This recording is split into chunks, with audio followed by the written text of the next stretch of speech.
সবাইকে স্বাগত জানাচ্ছি, যে যেখান থেকে যুক্ত আছেন সকলকে আন্তরিক শুভেচ্ছা অভিনন্দন। আজকে আমরা আপনাদের নিয়ে এসেছি চুয়াডাঙ্গা জেলার জীবননগর উপজেলার কেডিকে ইউনিয়নের দেহাটি গ্রামে, যেখানে গ্রাম বাংলার ঐতিহ্যবাহী যারা কুমোর শিল্প আছে, অর্থাৎ মৃৎ শিল্প বলা হয়, সেই কারখানায়, যেখানে শীতের মৌসুম চলছে। আর ইতিমধ্যেই এই পাল পাল বংশের যে সমস্ত শিল্পরা আছে তারা কিন্তু চরম ব্যস্ততার মধ্যে দিন যাপন করছে। আমি যদি আপনাদের দেখাই, আমার এই সাইডে প্রতিটা স্থানে কিন্তু ভাড় এখন সাজানো আছে, কারণ আর মাত্র কয়দিন পরেই কিছু কিছু জায়গাতে ইতিমধ্যে আমরা দেখেছি রস সংগ্রহ শুরু হয়েছে এবং গুড় হচ্ছে। তো আসলে এই গুড় সংগ্রহ এবং রস সংগ্রহ করার জন্য কিন্তু সবচেয়ে গুরুত্বপূর্ণ বেশি মাটির তৈরি ভাড়।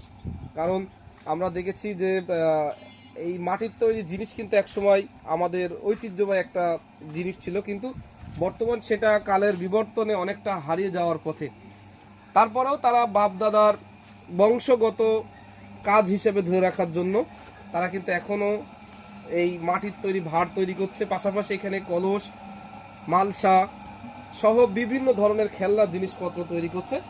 তো আমরা এখন কথা বলবো একজন মৃৎশিল্পের সাথে, যারা দিনরাত পরিশ্রম করছে, এবং তাদের সাথে কথা বলবো, তাদের গল্প শুনবো। আচ্ছা, আপনার নাম কি? আপনি এই কাজ করেন কতদিন ধরে? আমার বয়স 50 বছর, কাজ করি মনে করেন 35 বছর। 35। এক এক দিনে ভাড় বানান কয়টা করে? এক একদিনে আমাদের তো লোক সংখ্যা 3 জন লাগে, মনে করেন যে 3 জন হলে পরে আমি 70-80টা ভাড় করতে পারি। এখন ভাড় বিক্রি করছেন কত পিস? এখন দ্রব্যমূল্য জিনিসের দাম বেড়ে গিয়েছে বিধায় আমাদের ভাড়ের রেট একটু বাড়াইতে হয়েছে, তা নইলে তার চলছে না আমাদের। কত করে বিক্রি করেন? 40-50। এখন তো মনে করেন ভাড়ের এই যে রসের সময় আসছে, তো এখন কি ক্রেতারা আসছে আপনাদের এখানে? আমাদের এখানে আসছে, কিনতে আসছে। কেমন বিক্রি হচ্ছে গতবারের তুলনায়? এখন এখন এখনো কেমন? বেচা কিনা লাগেনি, বেচা কিনা এই অঘ্রাণ মাস না গেলে লাগবে না। আচ্ছা, একটা ভাড় প্রস্তুত করার পরে যখন আপনি এখন বানাচ্ছেন, এর পরবর্তীতে যখন পোড়াবেন, কতদিন পরে পোড়াবেন? দিন 15 পর 15 দিন লাগবে।